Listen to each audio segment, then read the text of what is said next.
This video sponsor by SPO digital marketing. உங்களுக்கு வந்துட்டு வீட்டில் இருந்தபடியே சம்பாதிக்கலாம் அப்படின்னா ஃபேஸ்புக், இன்ஸ்டாகிராம், ட்விட்டர், யூடியூப் இந்த மாதிரியான வெப்சைட்டில் ஒர்க் பண்ண உங்களுக்கு தெரிஞ்சது அப்படின்னா நீங்கள் தாராளமாக வீட்டிலே 21,000 ரூபாய் சம்பாதிக்கலாம். மோர் டீட்டெயில்ஸ் வாட்ஸ்அப் நம்பருக்கு கான்டாக்ட் பண்ணுங்கள்.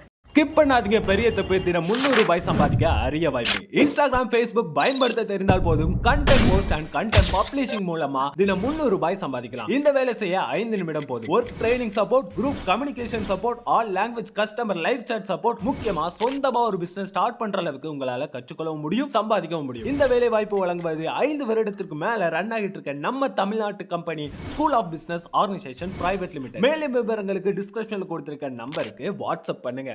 Hello everyone, welcome back to my channel. இன்றைக்கி நம்ம என்ன வீடியோ பதிவு பார்க்க போகிறோம் அப்படின்னா, நம்ம செடிகளில் கொத்து கொத்தாக பூக்கள் வந்துட்டு நல்ல பெரியதாக பூக்க இதுக்காக நம்ம என்ன உரங்கள் வந்துட்டு பயன்படுத்த போகிறோம் அப்படின்றத பார்க்க போகிறோம். இந்த சீக்ரெட்டான இந்த ரகசியமான என்ன உரம் அப்படின்றத நம்ம பார்க்க போகிறோம்.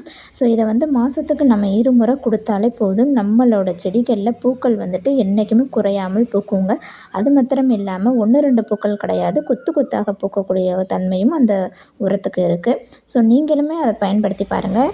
வீடியோவை ஸ்கிப் பண்ணாமல் பார்த்தீங்க அப்படின்னா தான் உங்களுக்கு புரியும். அதுக்கு நீங்கள் என்ன உரம் பயன்படுத்தணும், எந்த அளவு வந்துட்டு பயன்படுத்தணும் அப்படின்றத தெரிஞ்சுக்கணும். அதுக்கு நம்ம முதல்ல வேப்பம் புண்ணாக்கு எடுத்துக்கணும். இங்கிலீஷில் நீம் கேக் பவுடர் அப்படின்னு சொல்லுவாங்க. ஸோ இது நம்ம அமேசானில் எல்லா இடத்துலையுமே நர்சரியிலுமே இது கிடைக்கும். இந்த வேப்பம் புண்ணாக்கை எப்படி தயாரிப்பாங்கன்னா, வேப்ப மரத்தில் இருந்து அந்த பழம் விழுகும் இல்லையா, சாதாரணமாக எல்லாமே அந்த பழங்கள் வந்து கொட்டி போயிடும். ஸோ அந்த பழத்தை எடுத்து அதில் எண்ணெய் வந்து இந்த பழத்தை காய வச்சு எண்ணெய் ரெடி பண்ணுவாங்க. ஸோ அந்த எண்ணெய் ரெடி பண்ணதுக்கப்புறமா அதில் வரும் பார்த்திங்களா செக்கை, அதை தான் வந்துட்டு நீம் கேக் பவுடர் அப்படின்னு சொல்லுவாங்க. அடுத்ததாக வேர்க்கடலை பிண்ணாக்கு எடுத்துக்கணும். ஸோ நமக்கு வேப்பம் புண்ணாக்கு எப்படியோ அது போல் தான் வேர்க்கடலை புண்ணாக்கும். ஸோ வேப்பம் புண்ணாக்கு 1 பங்கு எடுத்துக்கிட்டிங்க அப்படின்னா வேர்க்கடலை புண்ணாக்கு 3 பங்கு எடுத்துக்கணும். இந்த 2 உரமும் நம்மளுக்கு எண்ணெய் தயாரிப்பாங்க இல்லையா அங்கே கிடைக்கும். இல்லை அப்படின்னா உரம் கடைகளில் வந்துட்டு கிடைக்கும். இல்லை இப்போ வந்து நர்சரி, அமேசான், ஃப்ளிப்கார்ட் இந்த மாதிரி எல்லா இடத்துலையுமே வந்துருச்சு. ஸோ அங்கே கூட நம்ம ஆர்டர் பண்ணி வாங்கி, நிறைய பேருக்கு வெளியே போய் வாங்க முடியாத சுச்சுவேஷன் இருக்கும். ஸோ நீங்கள் வந்து அப்படி இல்லை, வாங்கனால வெளியே போய் வாங்க முடியாதுன்ற பட்சத்தில் நீங்கள் அமேசான், ஃப்ளிப்கார்ட்டில் கூட வந்துட்டு நீங்கள் ஆர்டர் போட்டு வாங்கிக்கலாம். ஆனால் இது வந்து ரொம்ப ஒரு அருமையான டிப்ஸுங்க. இதை வந்துட்டு மிஸ் பண்ணவே பண்ணிடாதீங்க. 1 கப்பு வேப்பம் புண்ணாக்கு, 3 கப்பு வேர்க்கடலை புண்ணாக்கு, 7 கப்பு தண்ணீரில் வந்துட்டு நீங்கள் நல்லா மிக்ஸ் பண்ணி 12 அல்லது 24 மணி நேரத்துக்கு நல்லா ஊற வச்சிடணும். சில இடங்களில் வேப்பம் புண்ணாக்கு, கடலை புண்ணாக்கு வந்துட்டு பவுடராகவும் கிடைக்கும், இல்லை அப்படின்னா கட்டி கட்டியாகவும் கிடைக்கும்.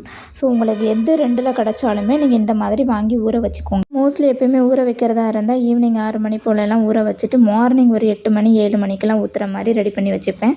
ஸோ அந்த மாதிரி நீங்கள் வந்துட்டு பண்ணிக்கலாம். இல்லை உங்களுக்கு டைம் இல்லை அப்படின்னா நீங்கள் எந்த டைமில் இருந்து ஊற வைக்கிறீங்களோ அந்த டைமில் இருந்து 12 to அல்லது 24 மணி நேரத்துக்குள்ளே நீங்கள் டைமை வந்துட்டு பார்த்துக்கோங்க. ஊற வச்சு எடுத்ததுக்கப்புறமா பெரிய நம்மள்கிட்ட வந்துட்டு பக்கெட்லாம் இருக்கும் பார்த்திங்களா, நம்ம பெயிண்ட் அடிக்கிற பக்கெட்லாம் வச்சுருப்போம், 10 லிட்டர் பக்கெட், அந்த மாதிரி பெரிய பெரிய பக்கெட்டில் வந்துட்டு நம்ம கரைச்சி வச்ச கரைசலில் அந்த பக்கெட் நிறச்சி தண்ணி ஊற்றி இந்த கரைசலை நல்லா கலக்கிடுங்க. கலக்கிட்டு கப்பை வச்சு நல்லா கலக்குங்க, ஆற்றி விட்ருங்க. ஏன்னா அடியில் வந்துட்டு சின்ன சின்ன துகள்கள்லாம் இருக்கும். ஸோ எவ்வளோக்கு எவ்வளோ வந்துட்டு நீங்கள் தண்ணி அதிகமாக வந்து சேர்த்து ஆட் பண்ணி நீங்கள் செடிகளுக்கு ஊற்றுறீங்களோ அவ்வளோ சூப்பரான அருமையான ரிசல்ட் தருங்க. உங்களுக்கு ரெடி பண்ண கலவையை வந்துட்டு காட்ட முடியல. ஏன் அப்படின்னா இங்கே கன்னியாகுமரியில் நிறைய இடத்துல ஃபுல்லுமே மழை தான். இங்கே எங்களுக்கு கண்டினியூவாக மழை பெஞ்சிட்ருக்கு. ஆல்ரெடி நான் வாழைப்பழத்தோல் தண்ணி ஊற வச்சது, அரிசி தண்ணி, புளிச்ச மாவு தண்ணி எல்லாமே ஊற வச்சு அப்படியே பெண்டிங்கில் இருக்கிறதுனால உங்களுக்கு அந்த கரைசலும் என்னால் காட்ட முடியலை. ஸோ அதை நான் மாதத்துக்கு 2 தடவையாவது அதை ரெடி பண்ணிடுவேன். ஆனால் இந்த டைமில் வந்துட்டு எனக்கு எல்லாமே பெண்டிங்கில் அப்படியே இருக்கனால உங்களுக்கு இதை என்னால் காட்ட முடியல. ஏன்னா இந்த உரத்தை நம்ம பயன்படுத்த போகும்போது மழைக்காலம் இருந்துச்சு அப்படின்னா நம்மளுக்கு அந்த மண் வந்து நல்ல ட்ரையாக இருக்கணும். அப்படி இருந்தால் மட்டுமே தான் நீங்கள் தண்ணி ஊற்றுற அந்த உரத்தண்ணி வந்து மண்ணுக்கும் அந்த செடிகளோட வேர்களுக்கு வந்து அப்சர்வ் ஆகும். அப்போ தான் அந்த செடிகளுக்கு சத்துக்கள் போய் சேரும். ஆல்ரெடியே ஈரமாக இருந்தது அப்படின்னா நம்ம போடுற அந்த தண்ணி வந்துட்டு நம்ம செடிகளுக்கு எந்த ஒரு பயனுமே இல்லாமல் போயிடும். நீங்கள் எந்த ஒரு கரைசல் தண்ணி ஊற்றுறதா இருந்தாலும் ஊற்றுறதுக்கு முன்னாடி அந்த மண் கலவையை தொட்டியில் இருக்க மண்ணை நல்லா கிளறி கொடுத்து அதுக்கப்புறமா நீங்கள் ஊற்றுங்க. ஸோ இந்த தண்ணியை நம்ம ஊற்றுனதுக்கப்புறம் வேறு எந்த தண்ணியுமே வந்துட்டு ஊற்ற வேண்டாம். அடுத்த நாள் கூட நீங்கள் ஊற்றிக்கலாம். அன்னைக்கு வந்துட்டு திரும்ப எந்த தண்ணியுமே ஊற்ற வேண்டாம். ஒரு தொட்டிக்கும் ஒரு மக்கு ஊற்றினாலே போதுமானதுங்க. எப்பயுமே நம்ம உரத்தண்ணிகள் வந்து பயன்படுத்தும் போது ஒன்று மார்னிங் 6 to 7க்குள்ளே வந்துட்டு நீங்கள் போட்டுடலாம். இல்லை அப்படின்னா ஈவினிங் ஒரு 6 to 7க்குள்ளே நீங்கள் வந்துட்டு பயன்படுத்துகிற மாதிரி பார்த்துக்கோங்க. நீங்கள் வந்து லிக்விட் டைமாக போடாமல் இந்த பவுடர் கண்டிஷனில் நீங்கள் போட போகிறதா இருந்ததுன்னா மண்ணை நல்லா கிளறி கொடுத்துட்டு உரத்தை போட்டு கிண்டி விட்டுட்டு அதுக்கப்புறமா நீங்கள் தண்ணி விடுங்க. தண்ணி வந்துட்டு ஓவராகவும் விடக்கூடாது. நம்ம அந்த பாட்டில் இருக்க அந்த ஹோல் வழியாக வந்து தண்ணி போகும் பார்த்தீங்களா, நீங்கள் அந்த உரத்தை போட்டுட்டு அந்த தண்ணியை நீங்கள் ஊற்றுனீங்க அப்படின்னா அந்த உரத்தோட தண்ணி எல்லாமே சேர்ந்து அந்த ஹோல் வழியாகவே போயிடும். ஸோ நம்மளுக்கு அந்த செடிகளுக்கான சத்துக்கள் கிடைக்காது.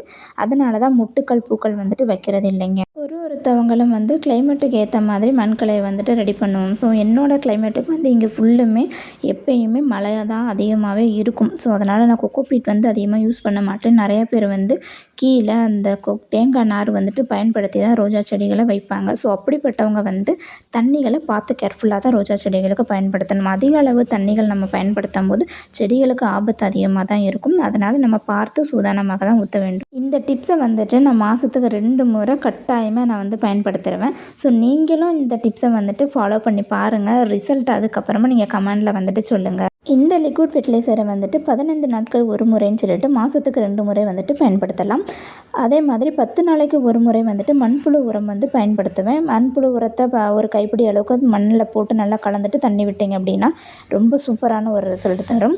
அதுக்கப்புறம் பார்த்துக்கிட்டிங்கன்னா மாதத்துக்கு ஒரு முறையாவது செடிகளுக்கு வந்து அந்த பூச்சி தாக்குதல் வரும் இல்லையா, ஸோ அதுக்காக அந்த நீம் ஆயில் வச்சுட்டு ஒரு ஃபெர்டிலைசர் நான் யூஸ் பண்ணுவேன். ஸோ அதையுமே நான் வீடியோ வந்துட்டு உங்களுக்கு கண்டிப்பாக நான் போடுறேன். ஸோ அதை எந்த மாதிரி நான் பயன்படுத்துவேன் அப்படின்னா அந்த மாதிரி நம்ம போடும்போது உங்களுக்கு பூக்களில் வந்துட்டு எந்த ஒரு பிரச்சனையுமே இருக்காது. இந்த மாதிரி அழகாக பூக்கள் வந்துட்டு கொடுக்கும். இப்படி நம்ம மாற்றி செடிகளுக்கு வந்துட்டு உரங்கள் பயன்படுத்தும் போது தான் நம்ம செடிகளோட பூக்கள் வந்துட்டு இந்த அளவுக்கு இருக்கும்.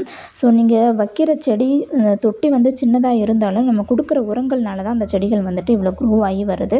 ஸோ நம்ம வீட்டில் உள்ள காய்கறி கழிவுகள், மாவு புளிச்ச தண்ணி, முட்டைத்தோல், முட்டை ஓடு, வாழைப்பழத்தோல் இந்த மாதிரி எல்லாத்தையுமே நீங்கள் பயன்படுத்தி பாருங்கள். இதெல்லாமே நம்ம மாதத்துக்கு வாரத்துக்கு ஒரு முறை நீங்கள் இந்த வாரம் கொடுக்குறீங்கன்னா அடுத்து இன்னொரு வாரம் இப்படி மாற்றி கொடுங்க. அப்படின்னா தான் உங்களுக்கு பூக்கள் வந்துட்டு சூப்பராக பூக்கும். இப்படி நம்ம வாரத்துக்கு ஒரு முறை வந்துட்டு உரங்கள் கொடுக்கும்போது அந்த மண் அப்போ தான் புதுப்பிக்கும்.